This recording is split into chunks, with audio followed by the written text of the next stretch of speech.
Welcome to the show, everyone. Week 3 is in the books. We got through it weather-wise. It was dicey Saturday night, Colin, and unfortunately, the fields, I guess, I shouldn't say unfortunately, I should probably say fortunately, the fields dried up just in time for the 9 a.m. games. Yeah, I was very surprised when I checked the message board and there was no cancellation notices. I didn't get any call about there not being a game, so I was like, it must not have rained as hard as I thought it was, because around midnight, it was coming down kind of heavy, a little sideways.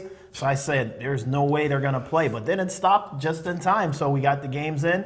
And the first time I've been to the actual field in a couple of seasons had, if I may use your word, 4 overtime, A division, barn burner. I like it. Yeah, I okay. Now, the one thing I'm happy about, you brought up something very important. Saturday night, you said the rain was sideways. Thank God, because I thought it was me that was sideways.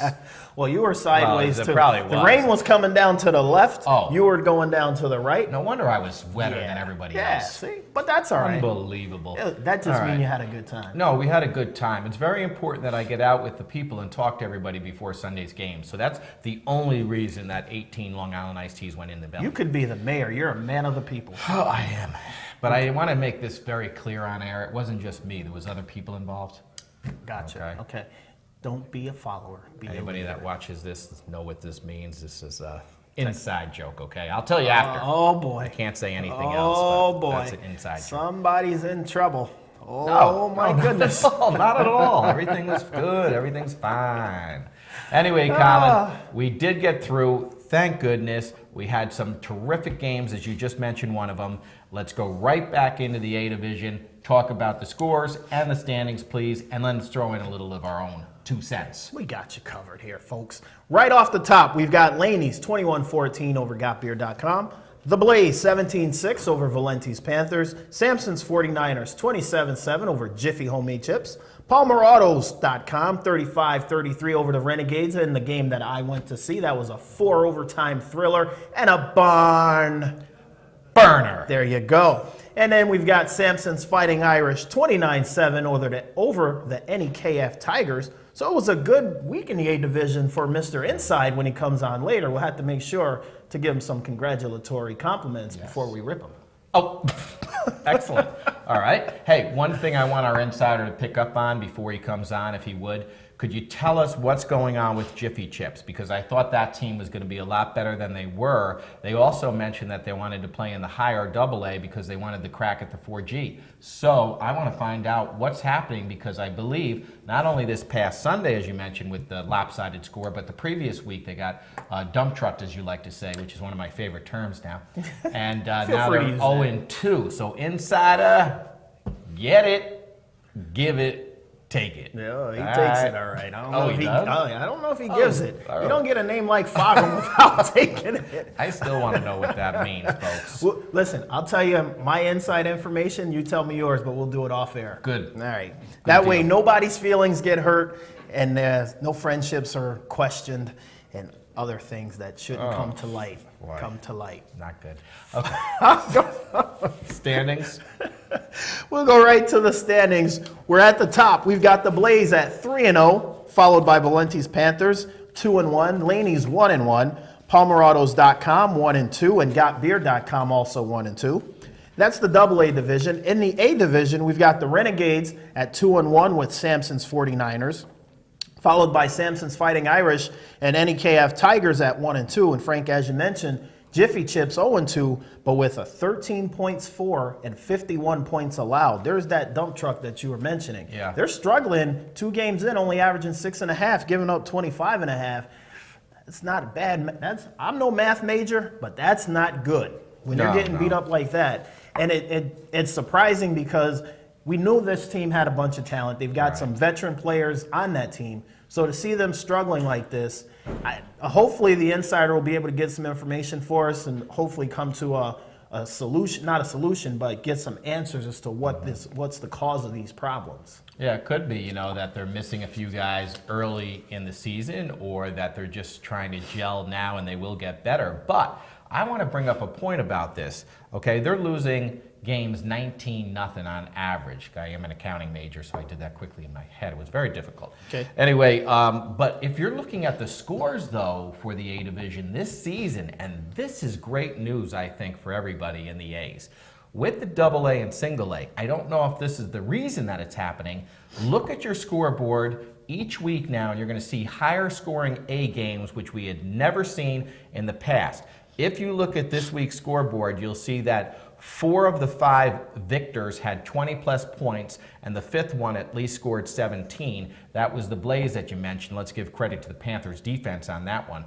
But that's a good sign in my opinion. Yeah, because for so many years it was always 3 and out, 3 and out, 6-0, 6-3. If you scored 10 points, honestly, you were going to win the game. Yeah. So now it's becoming more wide open. And I think there's a couple of reasons. The difference in the rule changes, people aren't afraid to move up anymore, and it's becoming more competitive. And these young guys, they're more athletic than we were back in the day. And we were pretty good athletically back in our day. Right. But these guys now, they're younger, they're faster.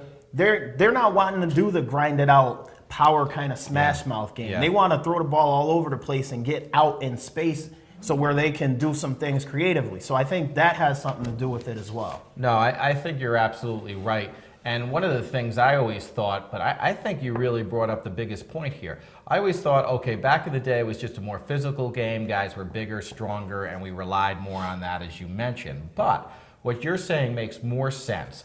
Basically, evolution, and I hate to, go against the creation people, but as people, we're getting bigger and faster. There's better supplements. There's more people working out. There's steroids. Rocco's on them constantly, as you can notice. Yeah, he needs his money back. Well, that's bitch tits.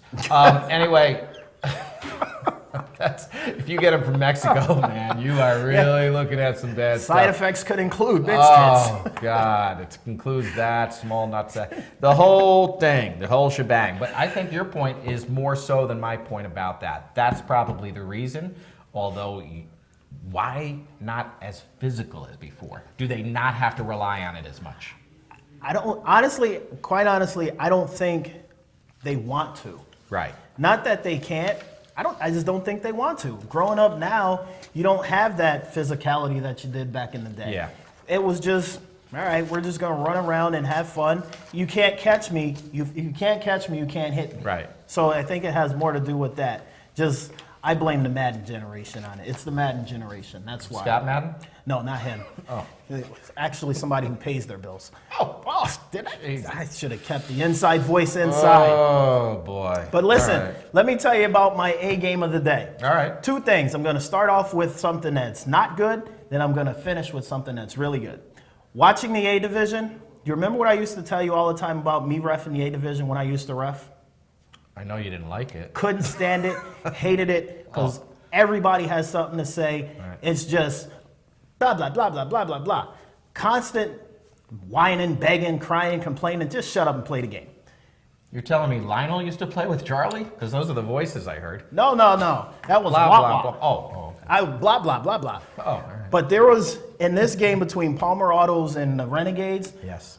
I turned to somebody, I forget who it was, and I go, this is why I stopped reffing. I don't like all of this crap back and forth. Just shut up and play the game. You know that you could throw a penalty on every play. Sure. But then the guys aren't playing. You're dictating the play, especially if you have a play right here and then there's something 20 yards across the field that has no impact on the play. Of course. Let them play. By the book, letter of the law, it's a penalty. Of course, Phil.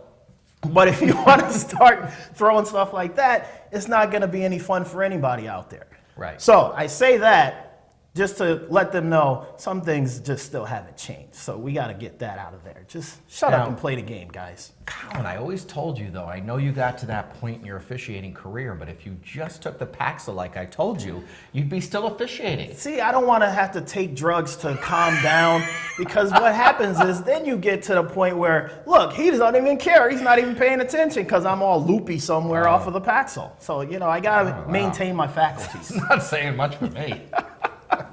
Well, you're the commissioner, so they just hate you. It works for me. But they hate you anyway. They hit me from all ends. Yeah, it's... Pause. Are you going with Fogham? All right, listen, I'm going to need to borrow your B division scoreboard because. But wait a mine's minute, not let me get to the good. Oh, please do. Let me wrap up with the Sure. good. Okay. This was a 4 overtime game between Palmerados and the Renegades. It was back and forth, as 35-33 would attest. So fast forward to 3 seconds left in the game. Chris Ward rolls to his left from about his 40-yard line and just heaves a ball.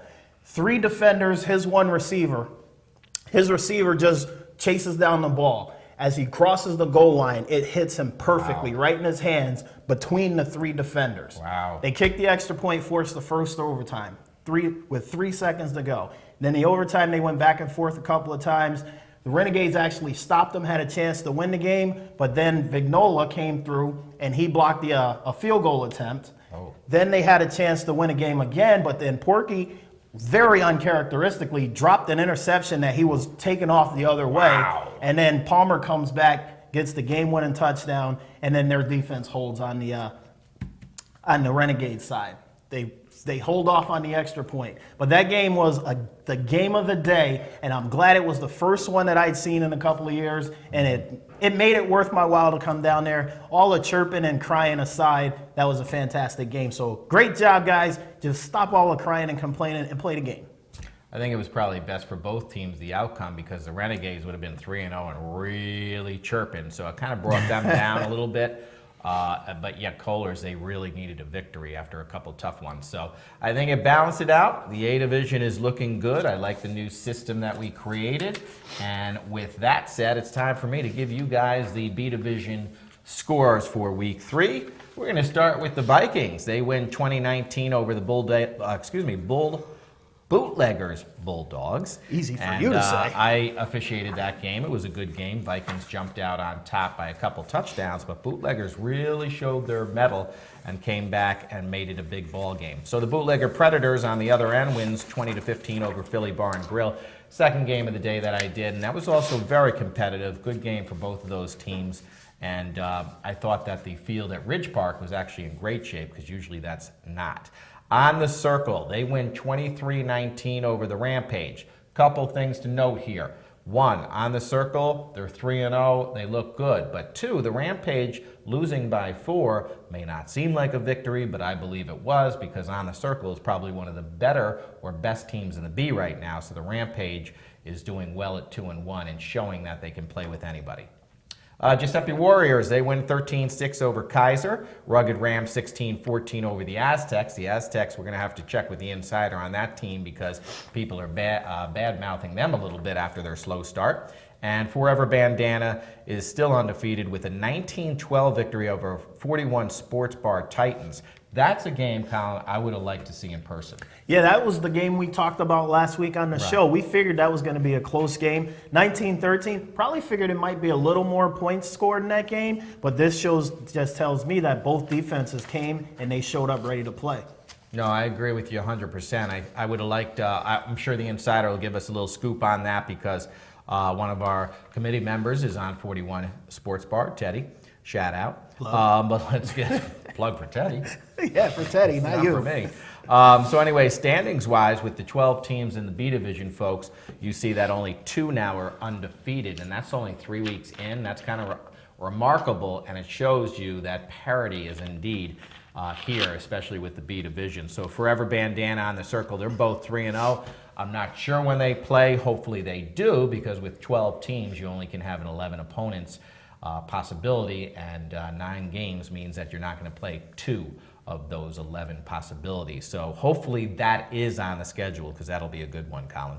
Let's hope for the best in that situation because especially now that they're 3-0, you want to see the top teams play each other. So hopefully it'll work out for us that way. You do. The other good possibility is that both of them go undefeated and face each other in the Super Bowl for the first loss. So that's not a bad scenario either. Vikings, 41 Sports, Giuseppe, Rampage, and the Rugged Rams, who I think is really the surprise team. I believe they've gotten better roster-wise, and they certainly have gotten better on the field. So well-deserved at 2-1, all of those teams I just mentioned. The bootlegger Predators, Aztecs, Bulldogs, Bootleggers and Aztecs are 1-2. Bootlegger Bulldogs, Kaiser, and Philly are 0-3. But, aside from Philly, the other couple teams do not have horrible differentials, and I think they can have a shot at the playoffs. Now, the Philly Bar and Grill team, that's kind of a little disappointing because I refereed their game, and this is not a bad team.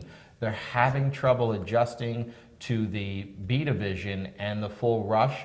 Right now, their two biggest issues, offensive line, which is not unheard of in this situation, but their quarterback's not making the right reads, because I don't know if you knew this, but Philly has probably one of the best receivers in the entire league. He's very tall. He's like 6'3", and he comes down with balls left and right, but he's not getting the ball enough, in my opinion. But the problem could be what you said initially. It could be the O-line. So if the O-line's shaky, the QB, he may not have a chance to scan the field and see where his receiver is, or B, he may not trust what he's seeing because he's too busy running around trying to, maybe he's feeling pressure that's not there. Right. So that could be the reason behind it. So if his line is able to solidify, give him an extra second just to see the field and find that target and just throw the jump ball or whatever the case may be, goal line situations, you want to find your playmakers and get them the ball and give them a chance to do it. But nothing can happen with the quarterback if the line up front aren't taking care of business.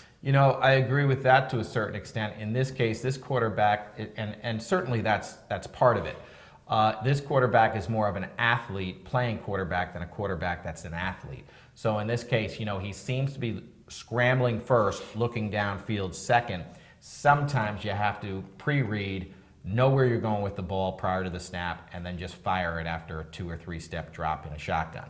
So I think if he starts doing that more, they might be better off. But certainly I think the key part is what you said, the O-line needs to step up. Or if they're having issues, why not bring in a blocker or two? Yeah, just keep somebody in, and that would give him that extra second or two maybe that he needs. But something you just said just triggered. If they have an athlete playing quarterback as opposed to a quarterback who's an athlete, then get somebody else in there who can throw the ball. Now you have your athlete not playing quarterback. You have an athlete on one side and you have another athlete on the other side. Right. Now you've got two playmakers instead of having your quarterback run around trying to make something happen. You can put him somewhere else and let him get open and somebody else get him the ball. Listen, we called that the Guy Rowe scenario because Guy Rowe is the perfect example of he was the best quarterback on the team, but he was better off being the athlete on the team and being a receiver so that the quarterback could get him the ball more. And this is the same situation. Yeah. You're absolutely correct. But the quarterback can still throw the ball. I think it's just going to be more of a mental thing with him. But you certainly in the B division, don't get yourself hung up on having 4 receivers. With only 3 offensive linemen blocking and you're not getting enough time, put in a back even 2. You're not going to be able to read those 3 or 4 guys anyway. And then do your pre-snap read, make the play, and you'll be more successful, in my opinion, Colin. No, I agree completely. And in your scenario, they're not going to be able to double both of the guys anyway. No. So one's going to open it up for the other. So it's just basic sense. Use your common sense. You want to use all of your weaponry. You don't want to have somebody sitting there with blanks in the gun. Wow. Yeah, that was a lot of a lot of military wordage. Yeah, I went to a military school. That's true. Yeah. All right. There he is. Wow, still has it too. That's it. That was really formal. Well done with that. Keep it firm and stiff. Pause. All right. Anyway, folks. Good thing the insider's not here. It's time to get into the C division. He's probably stiff right now after that comment. Pause. Let's do C division scores, please. Good thing for us. Bad thing for AJ. He's in there with him. Oh. Bootleggers Hurricanes 24-20 over the Bloodline. I'll wait till they put the camera on me. Yeah. We can wait. Yeah. It's a 60-minute show. There you go. Okay. Bootleggers Hurricanes 24-20 over Bloodline. Team Gold 21-12 over Mario's Restaurant. The Avengers 13-7 over Murphy's Mama's Boys.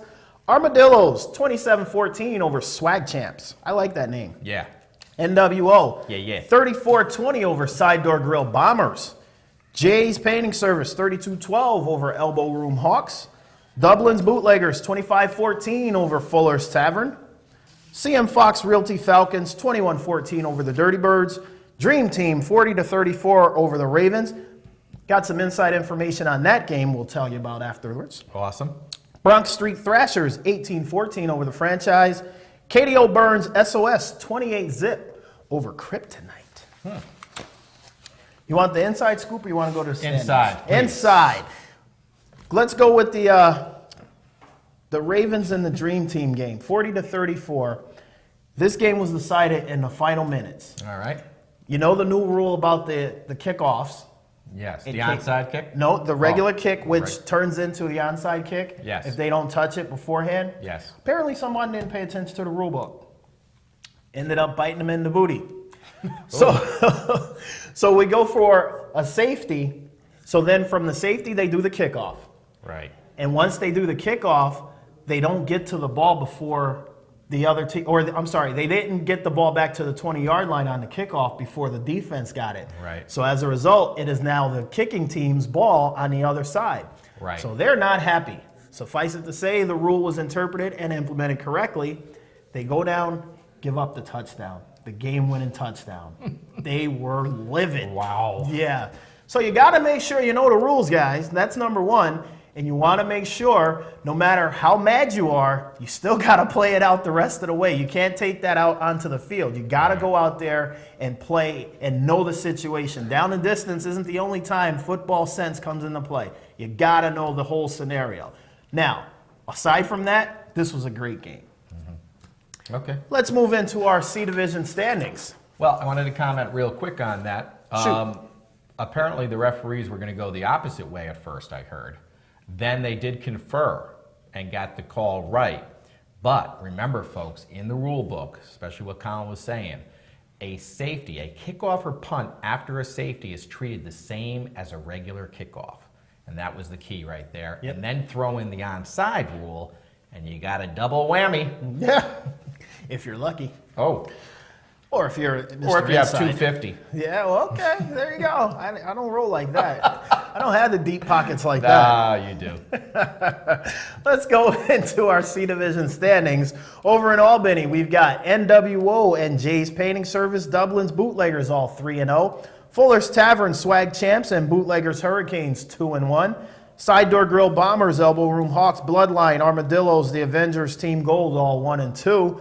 Mario's Restaurant and Murphy's Mama Boys round out Albany with an 0-3 mark. Now, you don't have deep pockets because it's filled with an Alabama black snake? That just came in from the crack crew. The crew's on crack. No? No. Oh, I thought that's why it was. No. They weren't deep. If the Alabama black snake's in the pocket, you're deformed. Oh, okay. All right. Sorry. Yeah, so you tell them to just say no. Leave drugs right. alone. All right. Let's go over to Schenectady. Sure. They know about the Alabama black snake. KDO Burns, SOS, 3-0 with CM Fox Realty and the Falcons. Bronx Street Thrashers, 2-1 with Dream Team. Franchise Kryptonites, both 1-2. The Ravens and the Dirty Birds, round out Schenectady with an 0-3 mark. Now, Frank, you got the Dream Team and the Ravens that played that great game this week. Who would have thought the Ravens were 0-3 now, and the Dream Team, they're 2-1. A winless team versus the team that's 1-1, putting up a bunch of points.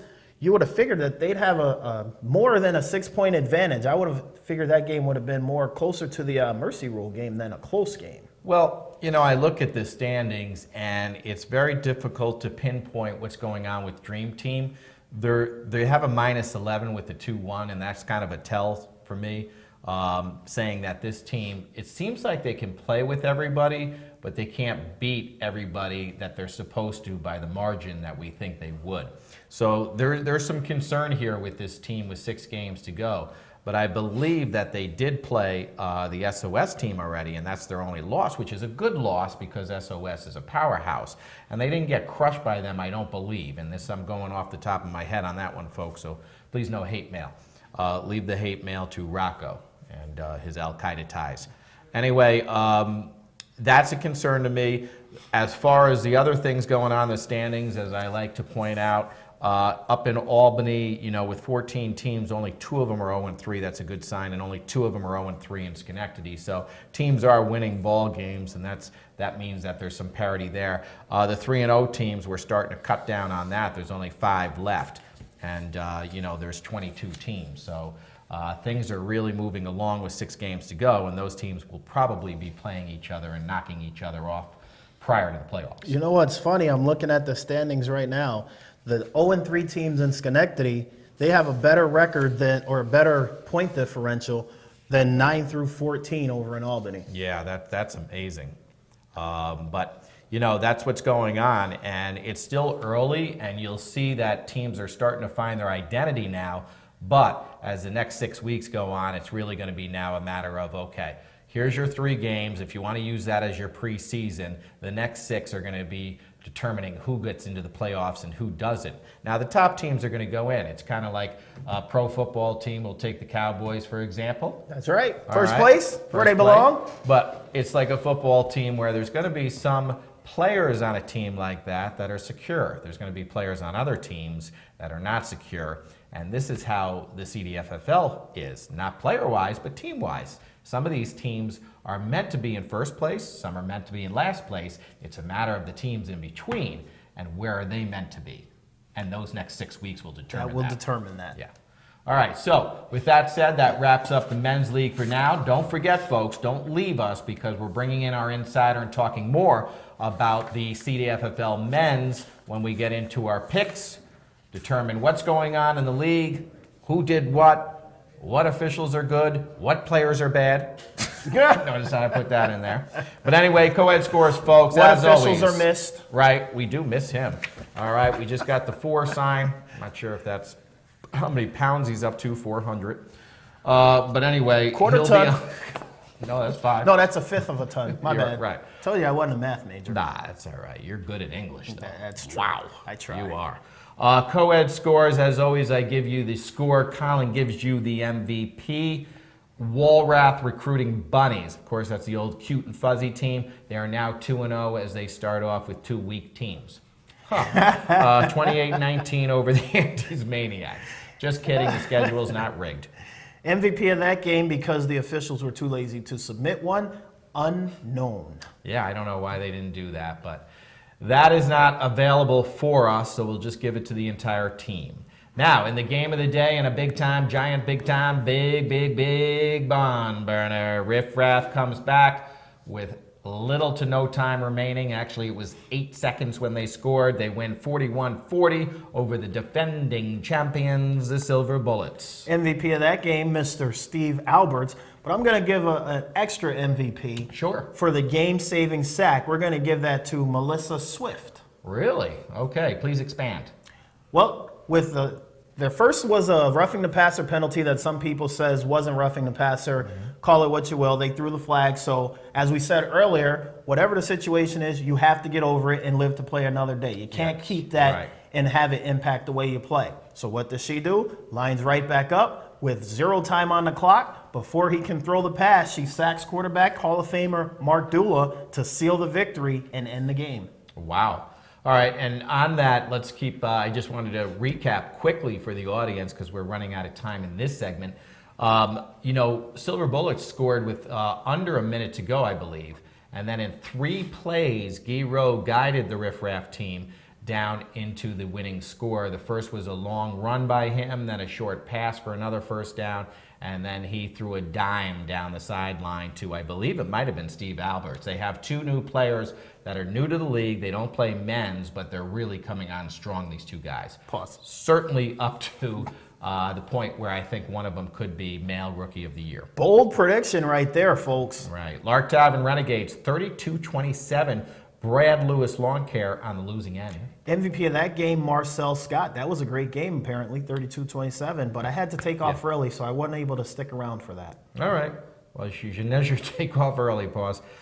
Samson's Misfits, how about this? 33-6 over the Dirty Birds. That surprised me. That's a big shocker right there. Didn't expect them to get, what's my word? Dump trucked. Yes. Like they did, but congratulations to Samson's. Proven why they won the B division last year and why they're ready to step up and challenge the big dogs. Yeah. MVP of that game, Katie Ogilvy.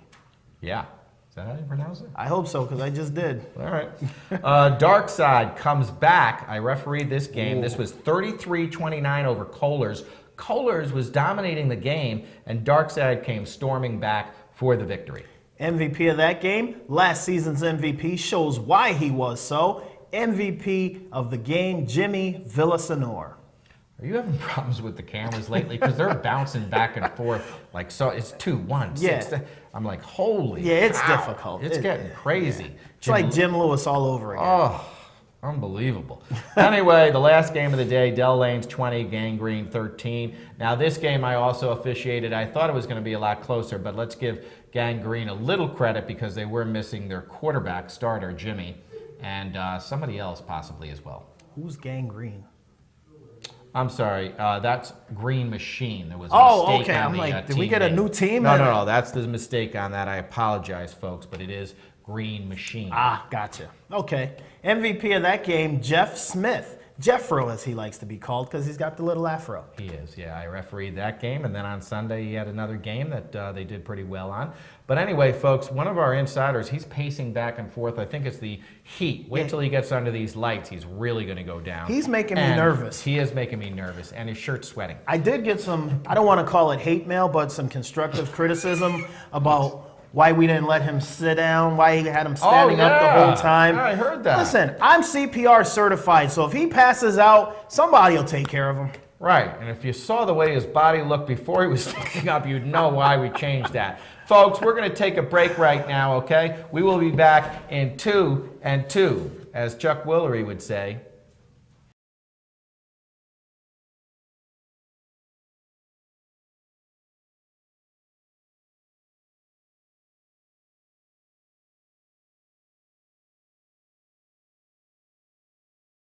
Hey, we're back, folks. One thing I forgot to do that we have to do now, and of course our insider Rocco is here if you want to say hello. Hello.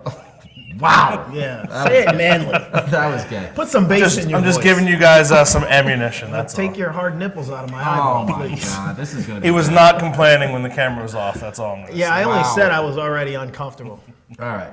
I'm looking pale as ever on this one. I don't know what happened to the It's- shots. it's but the anyway. light. Yeah, the Long light Island, is diabetes. killing me. Well, all of those things are factors. Mid There's to no- early to late 30s. Wow. Yeah, those are factors. I got the big, well, that's the new one. Oh, I got the okay. big 4-0 coming up. Gotcha. You know Right. Oh, Wink, I'm sorry. wink. I'm sorry. My bad. that. Wink, wink. My bad. All right, anyway, co-ed standings. I just want to bring this up because we forgot about them. They'll be on your screen as well, folks. But Walrath Recruiting Bunnies, Sampson's Misfits, this one right here. Riff Raff Dell Lanes all 2-0. The Bullets, Green Machine, Lark Tavern Renegades. Dark Side Dirty Birds. The Honey Badgers are only 0-1. The other teams are 1-1. Or hoe bags, as I like to call them. Hoe Bags, as you like to call them, which they don't mind being called that, which It was I like actually that. their name. That's good, especially if the women agree. Good Touch, Bad Touch did not play, but they're 0-1. Apparently they were bad touched. All right, then Brad Lewis Lawn Care is 0-2. Apparently he had a lot of lawns to do. Andy's Maniacs 0-2, and Kohlers is the shocker at 0-2. This is a team with a lot of talent, but they have 2 big losses. One of them to the Silver Bullets. They got trounced. And then commanding a big lead, as we told you on the first segment, they come back and lose with Darkside and Jimmy V. So hold on. You're telling me they got dump trucked and then they choked? Correct. Pause. All right. Oh, we're getting a lighting. Thank Well you. played. I can see Thank a little you. bit better now. Oh, yes, much better. Thank you for that. All right, so that's your co-ed. Any co-ed comments? Rocco? I thought that all teams played well. I thought that Riff Raff Even the losers? versus yes, I thought that a lot of the losers played well. I thought that Riff Raff versus Silver Bullets was obviously the best game of the day. I do know that some of the Riff Raff players were alluding to, I believe, last season, the same regular season outcome, but then Silver Bullets beat them in the playoffs, Semifinals, yeah. Semifinals. Yeah. So I thought it was the Super Bowl. No, semis. So, you know, to me, it's okay, they won, but can they pull it off when things really matter, when the playoffs hit? Hopefully they can pull it out. Folks, the one thing I also want to reiterate on that is that has been the theme for the Silver Bullets in the past few years, actually. They will lose an early season game, and it's usually week 1 or week 2. Then they tend to run the table. It's almost a motivator, I think, for them because they're so good and their win-loss record has been so good over the past few years. They did have a couple bumpy seasons, but overall, the past few years, they've been really, really good. And this loss will not be anything that will affect them. They're going to run the table probably the rest of the way unless there are some teams that stack up and maybe there's a loss here or there. But look for them to be in the semis or championship. I'd be interested to see if they play the Green Machine. Do you know off the top of your head? I'm sure they do because they have to play the top 8 in the Green Machine during the ranking process. We did throw them in the top 8. Because as you know, the Green Machine, they reformed after winning the Super Bowl last year with the Silver Bullets. So maybe the Green Machine are trying to go out there and prove that they can win without the Silver Bullets. Because a couple of the Silver Bullet members, or excuse me, Green Machine members, were on a couple of the Silver Bullet title teams. They broke off before to try to win one on their own. They didn't get it done. So maybe we'll see what happens when they come back this year. That's a good point. Now, I wanted to get into some insider information. There was a few things we mentioned, Rocco, if you want to bring those back up and maybe expand on them. Sure, I think one question was around Jiffy Mart or Right. Jiffy Chips or whatever they are, why they're 0-2. One piece of information I did get from week 2 was that Billy Chenot, the quarterback who was up for Player of the Year in the Bees last season, actually showed up at his house about an hour before he left for the game from the night before. So Wait a minute. Wait a minute. Wait. I understand it's a rec league and you're going to go out and do your thing sometimes. But isn't he the sponsor? Yes. Isn't he the quarterback? Yes. Isn't he the captain? Yes. So how?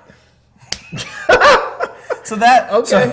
his failing liver may have something to do with Jiffy Mart's 0-2 start. But more so, I think, if you look at their roster, they're missing some of their key guys over the past years, Kyle Myers, TA, and they have TNA? Thomas Arcidio-Cano, and they have a roster with about a half to maybe 2/3 of guys who have not played in the league before.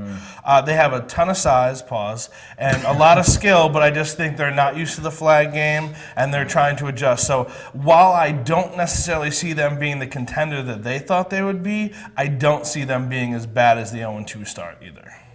Okay, so that's good information right there. The other piece of information was Billy's game was at 5 p.m., so that means he showed up at his house at 4 the following day. That's a party right there. I thought I was good, but no. Yeah, Billy put takes, you to shame. Billy takes the cake. But see, that's the difference not between young. when you're pushing 40, the big 4-0, that's and true. when you're just turning 23, 24. Right. Yeah. It's weird that people I used to laugh go all when I night long when I was 23, 24 too. Really? Yeah. I go all night long because of Paxil. Anyway, we're not talking about that. No. All right. Any Different other kind. inside information? Yeah, so another question that was brought up in the first segment was about the B division and 2 of the powerhouses so far on the circle, which they've now been renamed Cannon Barrel Pub True. and Forever Bandana, the old money team. They do play week 8, so Wow. we'll see if they're both still the 2 top dogs in the Bs. They'll fight it out. It's a lot of guys from our local semi-pro teams, so we'll see if those rivalries can translate to the flag game. I think, depending on the time, I will make that the Colin game of the week that week. No, that could be a good one. We'll see what happens. I would love to officiate that, but it's all randomly done, so we'll see what happens. But that's going to be a great one, provided that the teams stay on course. Right. That's the most critical thing. It is. Another B division game that you guys brought up in the first segment was the, I believe it was Forever Bandana versus the Titans. Yes. So I talked to Teddy Minnesal, and he said it was a defensive battle, and that Jimmy Meir had put pressure on Brad Hughes, the quarterback from the Titans, all game long, and had somewhere between 5 and 8 sacks, is what I'm hearing. Wow. Pause. So I think he single-handedly kind of took the Titans out of their game, but that it was closely played, and both teams looked to be there in the end. And that's good when you can handle Brad, because as that quarterback, I like the way he passes. He's good with the ball. All right. Anyway, folks, the one thing that really concerns me about that, you're giving them too much credit, I think, on the one aspect is put in a blocking back and double team that guy. Agreed. I mean, seriously. But you know what? 5 to 8 sacks. Who is he? Manning? I think that might speak to what I just mentioned about how well Brad is passing. Right. Maybe they figured that he could get rid of the ball before the sacks come. But I'm with you. After 2, we might need to make an adjustment. Yeah. 5, we definitely need to make an adjustment. 7 or 8, we just need to get rid of that whole game Assuming plan. he's a defensive end. Yes, he is. And we a roll the defensive other end. way. I'm just. Let's throw throw suggestions out I there. don't want to roll the other way. I'm comfortable where I am. right, you roll Except that the way. current situation. Oh, that's not nice. Nipples poking me in the eye almost. Oh, all right. Anyway, folks, Insider, anything else before we go into our picks? No, I think those are the main things you guys asked about. Okay. Is there any comments you want to make about Obar? It's a very good establishment. They have a parking lot in back, and there's been many fun nights there. Yeah, I can imagine what goes on in the back in Obar. Right. It's sticky. That's all I got to say. Anyway, Clean up in the back. I would hate to be the one that has to clean that men's bathroom. I wasn't talking about the bathroom. Oh. Who's the window guy that has to get the... All right, anyway, Week 4 A Division. This is a good one. I like this game that you picked here. These 4 games were picked by our insider. We have Palmer Auto 1 and 2, Laney's 1 and 1. You would think this would be an easy one. It probably will be, but let's give him the benefit of the doubt that he picked this game. That means there's probably no other games available that are worth anything. And he doesn't want to pick one of his own teams. Probably so. I actually disagree with that statement. Oh, thank you. Laney's on paper should blow out Palmer Autos. Wow. However, Laney's had 8 guys show up week 1. Yeah. They had 16 guys show up this week, so better numbers. But I'm hearing it's a lot of the young guys, a lot of maybe some of the Vinny Barbershop guys. Not sure if all those guys were added to the roster from what I'm hearing on the message board, but thanks for that. But so I think that this game could be a lot closer than we think. I think the D line of Palmer Auto with Nick Bizzarro, Viggs, That's his name. yes, Drew, and their O-line with Guy Robichard, Ed, and Craig. I think that this could be a closer game than people think. No, I think that's good points, and that's why you picked the games. Colin? The D-line for Palmer's Autos can keep them in any game. Right. Their D-line for Palmer's Auto will take them out of any game because their defensive end, Nick Bizzarro, doesn't shut up. Every play, he's crying about something. Absolutely. And that gets to a point where it becomes a distraction. I can't tell you how many times his own team was telling him, Nick, be quiet, just play. Stop fussing. Play the game.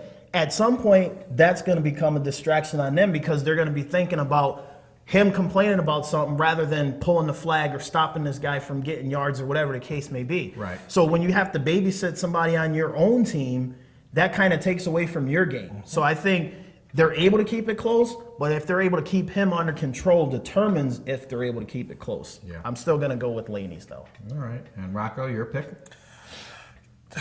I don't know. It depends on who shows up, but I think I'm going to end up going with Palmer Auto. I think that they are the team that is showing up in full force. Laney's, I just don't know. Some weeks I think they're the second best team in the A's. Other weeks I think that they're beatable by almost anyone. So I'm going to go with Palmer Autos, mostly because the D-line. I think Nick's going to chirp, but I think with Schellenberger, Carr, some of the other people on Laney's, it might become an argument battle back and forth, a battle of the mouths, if you will. And You would know more than I. and I think that Palmer Autos pulls it out and evens their record to 2-2. Wow. I mean, you talk.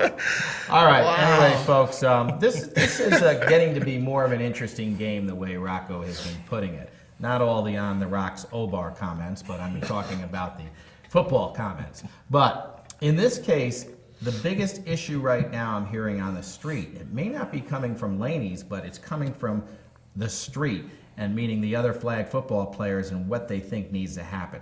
Schellenberger, I was told, looked like poo-poo in this game this past Sunday, and they're all wondering why Carr, who did not play any offense at all, my insider tells me, another insider, tells me that he should be the quarterback. And I believe Carr should too. But anytime you have a Carr in the mix, he is so smart, he's so smart on the field. He's a great flag football player, and I think he's like the X factor if the pass rush gets to these guys. And I'm not sold on the Kohlers' offense. I am sold on their defensive line. So I'll stay with Laney's on this one. All right, so there's your picks for the A Division game. In the B Division, we have the Broncos 2-1 and the Rampage 2-1. First, we get our insider information. So the Broncos are the Vikings, that's Dave Moser's team, and some of the Orange Crush guys. Now, if anyone's taken a look at their roster, it is a lot of guys with a lot of experience who haven't played in a few seasons. So the fact that they're 2-1 means that they're gelling pretty quickly. Age is not as much of a factor as I thought it would be. Rampage, they were a C team that moved to the Bs last season. They have upgraded some of their lines and some of their players, and they are off to a 2-1 start. If anyone remembers, they started off hot last year as well and kind of faded as the season went on, narrowly missing the playoffs. So to me, this is a very telling game to see who wants to try to keep pace with Cannon Barrel Pub and Forever Bandana. I'm going to go with the veterans of the Broncos. I think Mosier and his boys have a few tricks up their sleeves, but I think that Rampage is right there. I think it'll be a game decided by 3 points or less. Okay, you weren't supposed to pick. Go ahead. I apologize. You stole my thunder, too. Sorry. Everything you just said was pretty much what I was going to say. I'll take old and slow versus young and fast because when you're older, you know more. You're smarter. You've seen it. You've done it. You've been around there. These young guys, they may be young and fast. Speed kills, but speed can't kill you if they can't get on the field. Right. And I don't think Mosier is going to try and make this one of those high-scoring games. I think he's going to play it smart, slow the game down, bring it closer to the vest, and rely on that experience that you talked about. And in the end, I think the experience is going to win out, and they're going to get this game. All right, there you have it. And I'm going to say that I have the benefit of officiating the Broncos this past Sunday. Mosier even pulled himself out, not because he was playing poorly, but he was trying to get a running game going with, and I know the name of this person, I can't think of it right now, is Zach Deering was put in to do some read option plays. And I actually thought that Mosier was playing really, really well, and that was a bad move, and they kind of came back a little bit and made it a game. But maybe, I'm sorry to cut you off, Yeah. maybe that was done in anticipation of coming up against the Rampage. Get him in some snaps, get some live bullets, so to speak, before he gets thrown in there if they need to change up their game plan for the Rampage. Get him accustomed to it. Yeah, it's maybe that, or I think he might have been a little banged up with his ankle, but Mosier played well. He threw some really nice dimes. The one thing he does in the B division that's really good is, there's a few balls here that don't look so good, and then all of a sudden he throws a 60-yarder that's just right on the money. And that's kind of what happened this past Sunday. But I don't think the guys are having fun. They really are, and they're doing well and that kind of thing. But I think the Rampage, the young talent that they have and the speed advantage that they're going to have, I think is going to overcome this. I'm not sold on the Broncos at this point, so I will go with the Rampage in a close one. All right, Albany C Division, Bootlegger Hurricanes are 2-1, Swag Champs 2-1, one of your favorite names, Colin. We'll get the insider's information without his pick. So I just want to say, I think a few people were expecting me to pick the NWL Fuller's team, but you know what? I'm sick of talking about the same teams over and over again. Big game. Both of these guys, Bootleggers Hurricanes and Swag Champs, have been playing very well early this season. They deserve to be talked about. Bootleggers Hurricanes was they were the have-nots, then they split up and they were the soft tech soldiers and the Bootleggers Hurricanes last season. Now some of those soft tech soldiers players from Troy came back to Bootleggers Hurricanes, so the roster's been crazy, but I do think they're starting to gel. Swag Champs was a new team last year. They were awful, to put it kindly.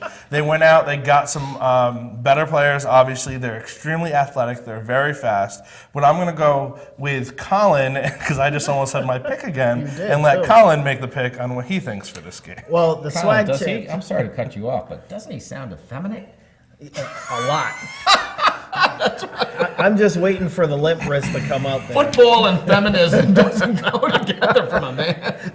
I went 4-0 this week, so You did? No, I 2 wanted Super you to Bowls bring that last up. I year. wanted you to So bring you it know what? You can take my approach and eat a, right? corn dog. Oh, all right. That's usually what they say to me. Wow. All right, I'm sorry, Colin. Go ahead. Wow. Yeah. Yeah. Hard left. Pause. Hard left on that show, that segment right there. Swag Champs, they're new to the game. As you put it, they were terrible when they first came in. I think you don't go from terrible to great without having to experience some bumps in the road. Right. So I don't think they're not ready for it yet. So maybe a couple of seasons from now, I shouldn't say it that way. Maybe next season they'll be ready for a game this big this early in their season, but I don't think they're ready for it just yet. I'm going to go with the Hurricanes. All right. Rocco, Tobin, Leger, Mrs. Wagner. Fog 'em. Fog. I think that Swag Champs is a little bit more athletic, but like I started to allude to when I almost made the pick incorrectly again, I think the Hurricanes are better put together and better coached. I know that Al Simonton has come from the Samsons defense and is now running the Bootleggers Hurricane defense, which has them putting a lot of pressure on quarterbacks. That was a backhanded plug for Samsons. Well, Al was thrown off the Samsons. Al was not thrown off the Samsons team. But he chose to leave because he hates Dave Wagner, which many people do. You know, the funny thing is, though, and tell me if I'm wrong on this one, Al, who is a good player, did bring a wealth of knowledge from Wags, and it seems like he's using that to put pressure on the new the quarterbacks that he's facing. Absolutely, I agree. And because of that defense, now the guys have to listen, but because of that defense, I'm going to go with the Hurricanes over the arguably more talented Swag Champs. To me, in the C division, sometimes smart outweighs talent. Wow, okay. All right, there you have it for Rocco. I'm going to go with the Hurricanes on this one, and I'll tell you why. I think this game is very even. It's probably the toughest game that he's put on our schedule for us to pick, and I'm going to have to go with the experience over the Rooks, or close to Rooks anyway, and go with the Hurricanes in this one, but I will not be surprised if they come around and do a little swag. All right, so anyway, Schenectady C Division, this is a big, big game, but I don't think it's a tough game to pick.